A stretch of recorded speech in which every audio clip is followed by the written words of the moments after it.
नमस्कार दोस्तों, ओसी नेटवर्क में आपका स्वागत है। मैं हूं ओमकार चौधरी। महाकुंभ में अव्यवस्था है, महाकुंभ में ये है, महाकुंभ में वो है। संगम त्रिवेणी पर जो है वो चप्पलें तैरती हुई दिखाई दे रही हैं। वहां का जल पीने के लायक नहीं है। एक कोई प्रवक्ता बैठ कर के आम आदमी पार्टी का कह रहा था कि शौच में डुबकी लगवा दी। मतलब जितनी बदजुबानी हो सकती है, जितना दुष्प्रचार किया जा सकता है विपक्षी दलों के द्वारा। और इसमें भी अखिलेश यादव जो एक जिम्मेदार पद पर रह चुके हैं, 5 साल तक उत्तर प्रदेश के मुख्यमंत्री रह चुके हैं, उनकी तरफ से तो सारी हदें पार की गई हैं। सारी हदें पार की गई हैं और किसी को भी ये उम्मीद नहीं थी कि जैसे जैसे जो आस्थावान हैं उनकी संख्या बढ़ती जाएगी, वैसे वैसे इनकी बौखलाहट अपने चरम पर चली जाएगी। और अब तो कई बार लगता है कि पागलपन के शिकार हो गए हैं। ये इस तरह की बातें आखिर क्यों की जा रही हैं? ममता बनर्जी इसे महाकुंभ के बजाय मृत्यु कुंभ बता रही हैं। ये सब क्या है? ये साइकी जानने की कोशिश करेंगे। और इसके अलावा संभल पर भी चर्चा करेंगे। संभल में बहुत कुछ इस समय घट रहा है।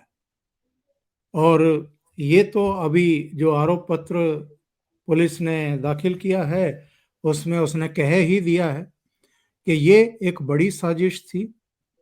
जो वकील हैं विष्णु जैन, उनकी हत्या की साजिश रची गई थी, क्योंकि वो देश भर के ऐसे धर्म स्थलों के लिए आवाज भी उठा रहे हैं, मुकदमे भी लड़ रहे हैं अदालतों में, हर स्तर की अदालतों में मुकदमे लड़ रहे हैं, जिन पर अतीत में उनके विध्वंस करके या ऐसे ही कब्जे किए गए हैं आतताइयों आक्रांताओं के द्वारा, और खास तौर से मुस्लिम्स के द्वारा।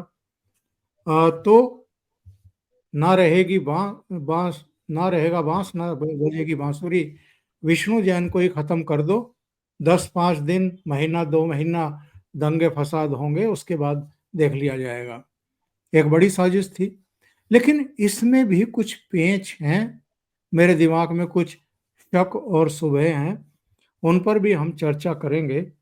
मेरे साथ जुड़ रहे हैं आपके जाने पहचाने और जिन्हें आपका स्नेह मिल रहा है, बाबा की खरी खोटी चैनल चलाते हैं बाबा रामदास।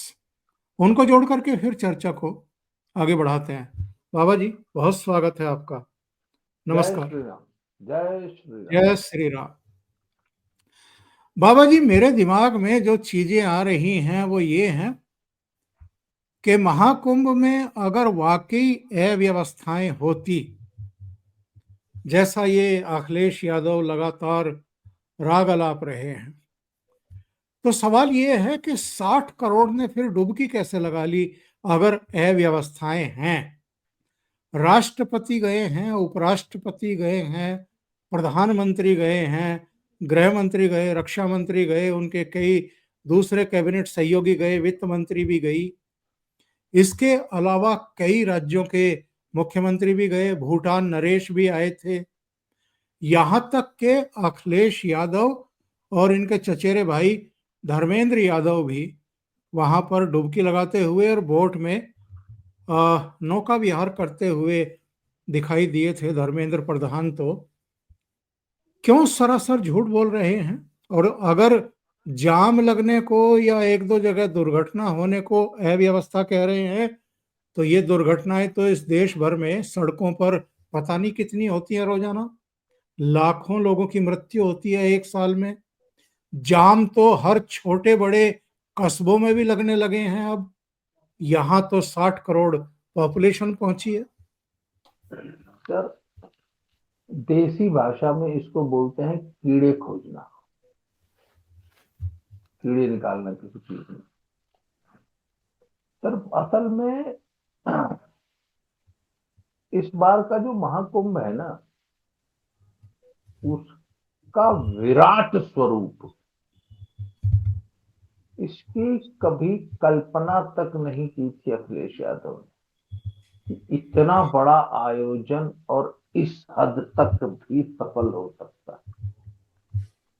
तो अच्छा, तो दूसरी बात यह है कि जहां इतने सारे लोग इतने छोटे से पीरियड में, इतनी की छोटी सी जगह में, भाई आप ये देखिए कि हमारे देश में या किसी भी देश में कुछ भी होता है तो जो भी व्यवस्थाएं बनाई जाती हैं वो एक सीमित संख्या के लिए ही तो डेवलप की जाती है ना। सबको मालूम है भाई ये सड़क है तो इस पे 1 घंटे में इतनी गाड़ियां चल सकती हैं। वो बकायदा आजकल तो बकायदा ट्रैफिक का भी बकायदा गणना होती है, वहां मशीनें लगा दी जाती है कि इस रोड पर 1 घंटे में कितनी गाड़ियां निकलती हैं और कब कब कितनी निकलती हैं, उसी हिसाब से फिर आगे रोड की प्लानिंग की जाती है। उसी तरह सर हमारी जितने भी रेलवे की व्यवस्था है, भाई एट ए टाइम एक प्लेटफॉर्म पर 3 से 4 हजार यात्रियों को लाने ले जाने और बर्दाश्त करने की क्षमता होती है। अगर कोई गाड़ी उसी प्लेटफॉर्म पे जिसको आना है, अगर वो 2-3 घंटा 4 घंटा लेट हो जाए या 1-2 गाड़ियां लेट हो जाए उस प्लेटफॉर्म पे आने वाली, तो आपने हर जगह हमने देखा है कि उस पे फिर 3 गाड़ियों का रश आ जाता है, तो अनावश्यक भीड़ हो जाती है। अगर उस वह प्लेटफॉर्म जो कि सामान्यतया एक गाड़ी के 2-3-4 हजार पैसेंजर के लिए डिजाइन किया गया है, उस पे अगर एक दिन में आप 1 लाख यात्री आ जाएंगे तो फिर अव्यवस्था होनी तो स्वाभाविक है। एक बार बताइए, हमारे आपके घर में भी शादी ब्याह के दौरान जब सारे मेहमान आ जाते हैं तो सर थोड़ी बहुत दिक्कत तो होती ही है, पर उसी का तो आनंद है। शादी ब्याह में अगर भीड़ भाड़ ना हो, घर में मेहमान तारा, पूरा आस पड़ोस, पूरी रिश्तेदारी, ये सारे यार दोस्त मित्र अगर इकट्ठे ही ना हो तो फिर किस बात का शादी ब्याह फंक्शन। और निश्चित रूप से जब संख्या बढ़ेगी तो थोड़ी बहुत तो दिक्कतें होंगी। और इसके सर एक बात बताऊं, इसके ऊपर जो भी ये जो विधवा विलाप कर रहे हैं ना, ये सिर्फ विपक्ष के नेता कर रहे हैं, पब्लिक अच्छी तरह जानती है।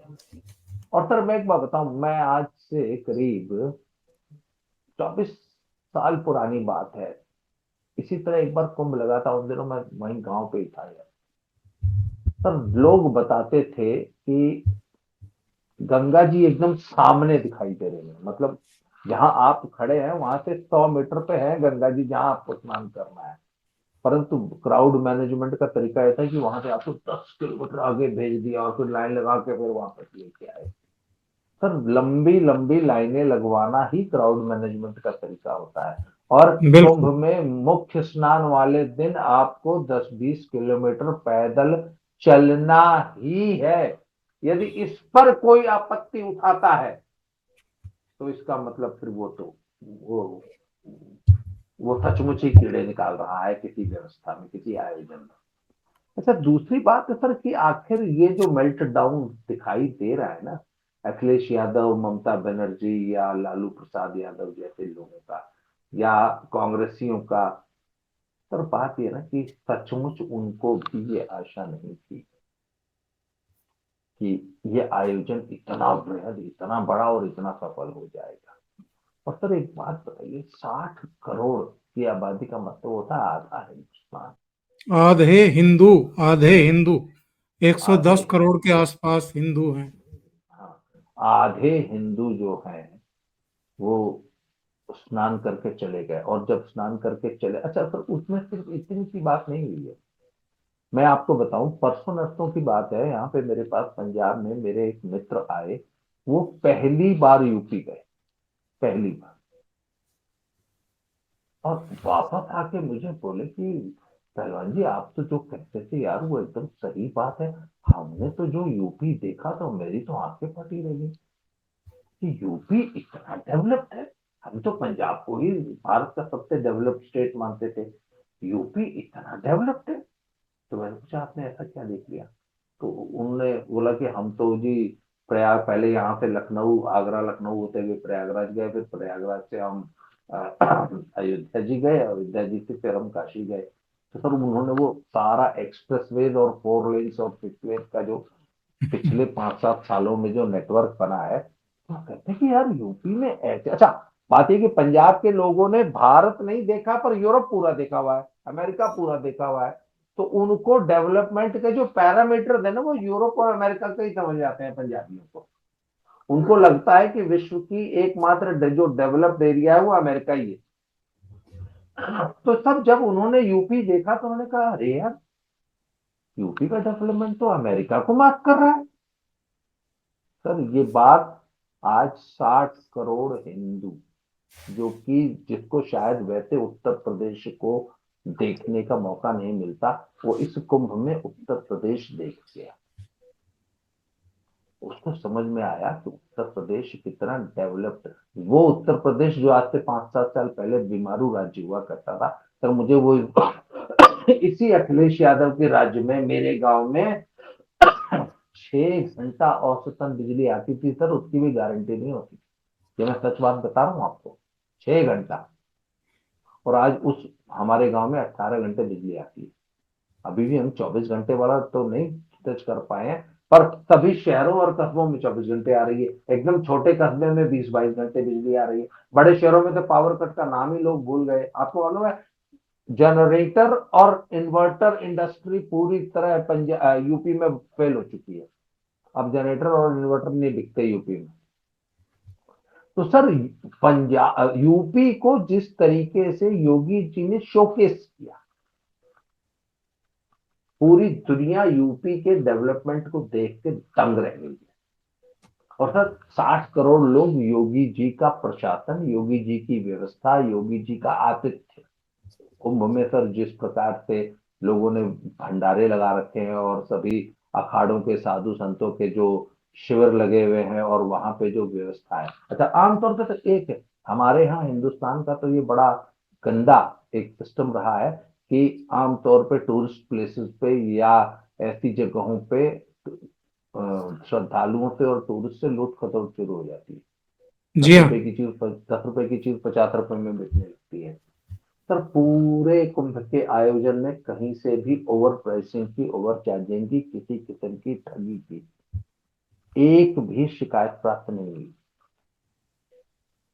नहीं तो आमतौर पे सर मुझे अच्छी तरह याद है, ये जगमोहन के आने से पहले, ये जगमोहन जो राज्यपाल थे 1990 के दशक में, जब ये राज्यपाल बने हैं वीपी सिंह के शासन में, तब ये जो आपका काशी सॉरी वैष्णो देवी का जो ट्रैक है ना, जिस पर 14 किलोमीटर की चढ़ाई होती थी, तो इसकी इतनी दुर्दशा थी कि श्रद्धालुओं का इतना दोहन, इतना शोषण होता था, क्योंकि व्यवस्था नाम की कोई चीज नहीं थी। तो पहली बार मुझे याद है 1990 में जगमोहन ने आके उस व्यवस्था को सुधारा था, और सारी नागरिक सुविधाएं क्रिएट की गई थी उस ट्रैक पे। तो पहली बार मुझे याद है, मेरे एक मित्र गए थे, उन्होंने कहा अरे अब तो जी वैष्णो देवी का ट्रैक बहुत अच्छा हो गया, बहुत सुविधाएं हो गई। नहीं तो सर एक घुट पानी के लिए लोग तरस जाते थे। तो सर जरा सी जब सुविधा मिलती है तो लोग ना बड़े खुश होते हैं। कुंभ में तो सर सुविधाओं का और आतिथ्य भाव, उत्तर प्रदेश के लोगों ने जो आतिथ्य भाव दिखाया है ना सर, उससे लोग अभिभूत है, और सारा क्रेडिट जा रहा है योगी जी को। तो सर योगी जी को अब क्रेडिट अगर मिलेगा। अच्छा एक चीज और बताऊं आपको, ये जितने भी इंडिया अलायंस के बड़े लीडर हैं ना, चाहे ममता बनर्जी हो, चाहे अखिलेश हो, चाहे, इनको एक बात एकदम स्पष्ट है कि आने वाले समय में देश का नेतृत्व इसी योगी को ही करना है। आने वाले समय में प्रधानमंत्री यही व्यक्ति होगा, और ये व्यक्ति अपने आप को बहुत कायदे से भारत की जनता के समक्ष प्रस्तुत कर रहा है। भारत की जनता में इस व्यक्ति की इस कुंभ के माध्यम से ब्रांडिंग हो रही है। तो सर उनकी आंखों के सामने एक मामूली सा सांसद इतना बड़ा लीडर बन गया, उनकी आंखों के सामने देखते देखते, कि आज पूरे विश्व में उसकी चर्चा हो रही है। आप बताइए, ये वही आदित्यनाथ है ना जो अपनी व्यथा सुनाते हुए संसद में रो पड़े थे, और बिल्कुल, और बिल्कुल। मुख्तार मुख्तार अंसारी जैसे टुच्चे 2 कौड़ी के माफिया ने उनको जो है इतना प्रताड़ित कर दिया था कि संसद में अपनी व्यथा सुनाते सुनाते बेचारे रो पड़े थे। वही योगी आज विश्व के सबसे टॉलेस्ट लीडर्स में उसकी गिनती होने जा रही है। इस बात को ये अखिलेश यादव, लालू यादव, ममता बनर्जी और ये जितने भी इंडिया अलायंस के लीडर्स हैं, ये सब लोग समझ गए, इसलिए वो मेल्ट डाउन हो रहा है। और असल में असल वो आलोचना कुंभ की नहीं है, वो आलोचना असल में हो रही है योगी जी की, because they feel threatened from Yogi ji. ये बताइए कि 2027 के चुनाव का भय सता रहा है क्या? क्योंकि लोकसभा चुनाव में जो कुछ हुआ था उसके बाद तो ये बहुत फैल फैल करके चल रहे थे, कॉलर खड़े कर रहे थे। पार्लियामेंट में भी सबसे आगे वाली पंक्ति में वो फैजाबाद के सांसद को लेकर के बैठते थे, उनको अयोध्या का राजा बताने लगे थे। अभी जो 10 सीटों का उपचुनाव हुआ है उसमें यूपी की जनता ने इनकी हैकड़ी निकाल दी। 8 सीटें बाबा ने जीत ली, भारतीय जनता पार्टी ने।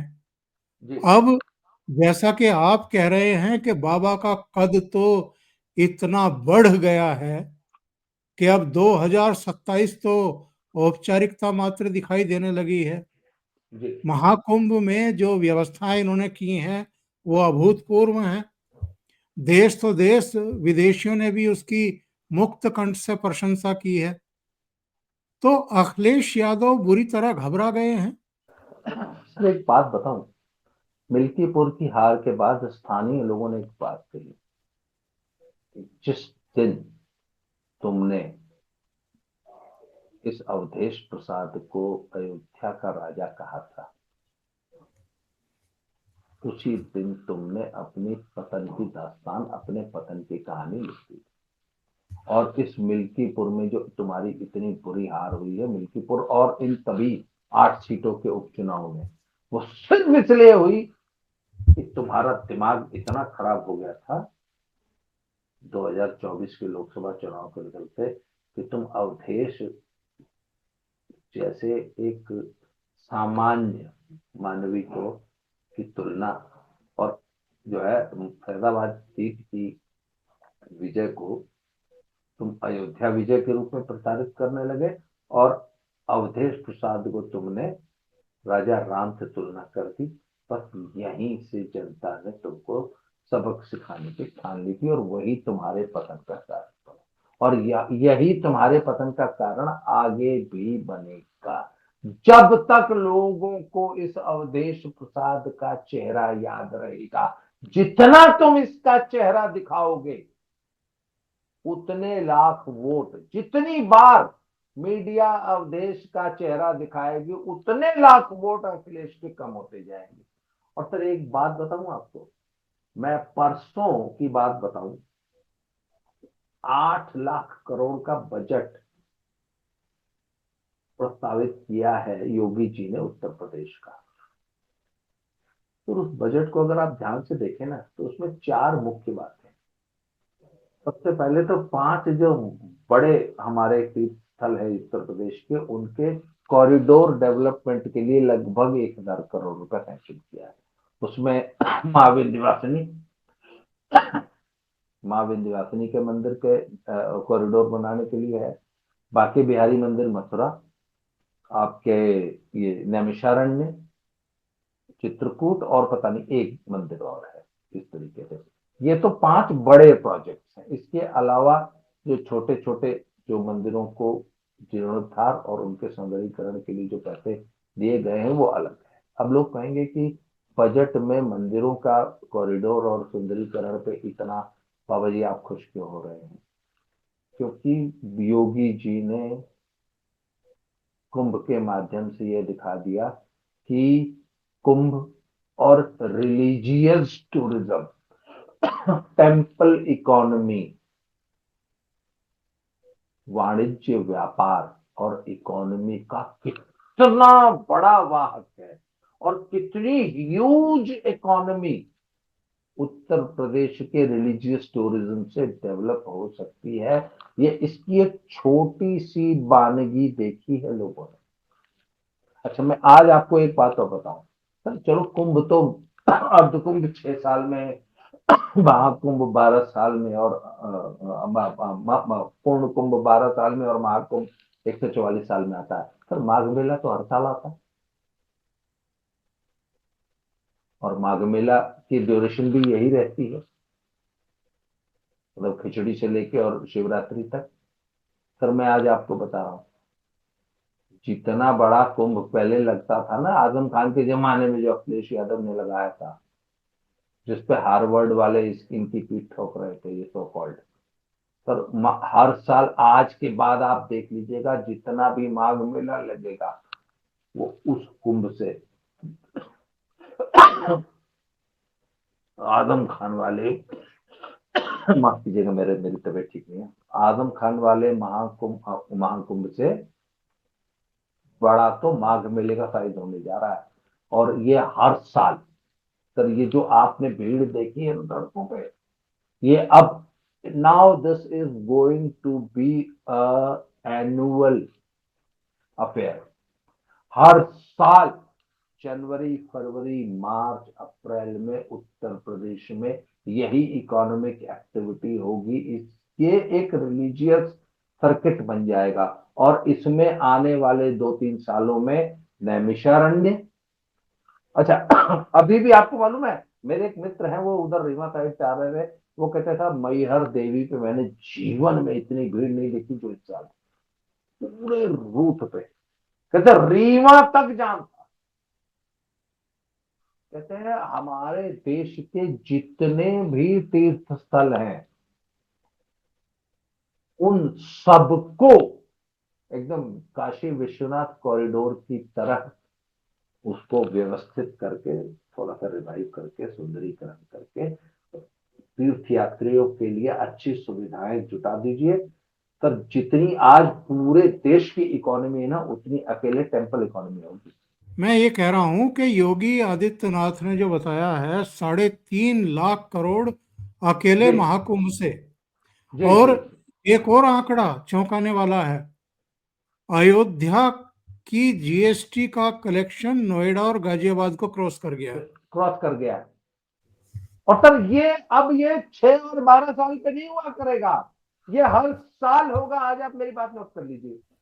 तो अच्छा, ये चीजें दूसरा, परेशान कर रही हैं विपक्ष नहीं को। नहीं सर, दूसरा दूसरा एक चीज, इसी बजट में 4 नए एक्सप्रेसवेज के लिए बजट आवंटित कर दिया, 4 नए। अच्छा, मेरे जो वो पंजाब के मित्र आए थे, तो जब वो हमारे यूपी के एक्सप्रेसवेज पे चले, तो उन्होंने कहा यार यूपी की सड़कें तो अमेरिका को मात कर रही हैं। तो मैंने पूछा आप कौन सी सड़क पे गए थे, तो उन्होंने मुझे बनारस वाली 4 लेन बताई। अरे मैंने कहा तो वो तो नॉर्मल था 4 लेन है, अभी आपने एक्सप्रेस पे देखा कहाँ? अभी तो आप आजमगढ़ वाले एक्सप्रेस वे पे गए होते तब आप देखते। कहते अच्छा वो सिंपल 4 लेन था। मैंने कहा हाँ, उसको तो हम लोग 4 लेन 6 लेन तो हम आजकल गिनते ही नहीं, हम तो एक्सप्रेस वे के नीचे बात ही नहीं करते। तो फिर मैंने जब उनको नक्शा बताया कि यूपी में अभी इतने एक्सप्रेस वे तो अंडर कंस्ट्रक्शन है, जिस दिन गंगा एक्सप्रेस वे कंप्लीट हो जाएगा और इसके बाद इस साल 4 और दे दिए, और उन सभी एक्सप्रेस वे के किनारे इंडस्ट्रियल कॉरिडोर दे दिए। सर आज की तारीख में, आज योगी जी एक इंडस्ट्रियल समिट को एड्रेस करने के लिए इस वक्त आगरा पहुंचे हुए हैं। कल है शायद आगरा में उनका समिट हुआ। सर 2 लाख करोड़ के इन्वेस्टमेंट के प्रस्ताव थे, जो कि पिछली बार के समिट में आए थे, वो अब धीरे धीरे रियलाइज हो रहे हैं। कल लखीमपुर खीरी में वो गोला गोकर्णनाथ वाले एक जगह पहुंचे हुए थे, वहां पे कोई पॉलीमर इंडस्ट्री है इंडिया की, अपनी एकमात्र 2200 या 2600 करोड़ का इन्वेस्टमेंट है लखीमपुर खीरी में, 2600 करोड़ का इन्वेस्टमेंट।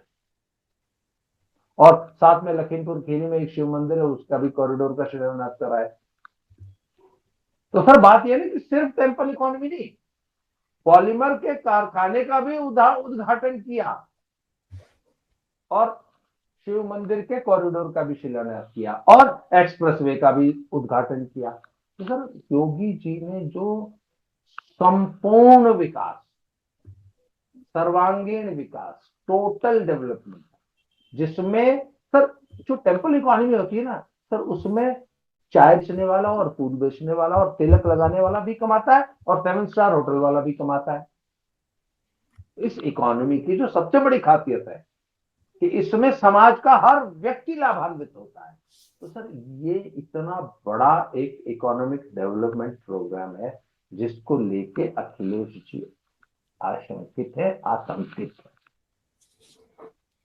क्योंकि ये अकेला महाकुंभ ही पूरी यूपी को देश का सिरमौर बना देगा।